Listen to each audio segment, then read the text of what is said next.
ঝালকাঠি ১ আসনের আওয়ামী লীগের সাবেক সংসদ সদস্য শাহজাহান ওমরের বাড়িতে হামলা ও ভাঙচুর করেছে দুর্বৃত্তরা। প্রত্যক্ষদর্শীরা জানান, গতরাতে একদল যুবক বাড়ির প্রাচীরের বাহির থেকে ভবন উদ্দেশ্য করে ইট পাটকেল নিক্ষেপ শুরু করে। এতে ভবনের সামনে দুটি ও উত্তর পাশের একটি গ্লাসের আংশিক ভেঙে মাটিতে পড়ে যায়। তবে এ ব্যাপারে থানায় এখনও কোনো অভিযোগ দায়ের হয়নি। অভিযোগ পেলে তদন্ত করে ব্যবস্থা নেওয়া হবে বলে জানিয়েছে পুলিশ। টাকা চুরির জন্য যদি আমার গলায় জুতার মালা পরাইতে হয়, তাহলে আমার শালীর সাথে প্রতারণা করার জন্য তোর ফাঁসি হবে। দুলা ভাই, আপনার তো ঘর জামাই বইলা একটা পরিচয় আছে, আমার তো তাও নাই।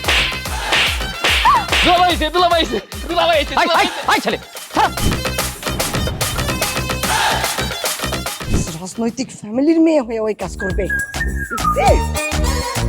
যারে পাবো হারে পিটামু, রক্তের নেশায় ধরতে, রক্তের নেশায়, কাঁচা রক্তের নেশায় ধরতে।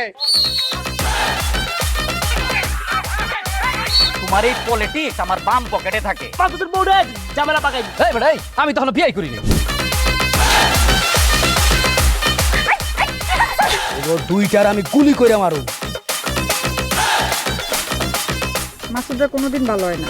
আপনার পোশাক আশাক দেখে কিন্তু আপনার তালুকদার বংশের লোক মনে হয় না আব্বা, আপনার মনে হয় যে আপনি ফকির বংশের লোক।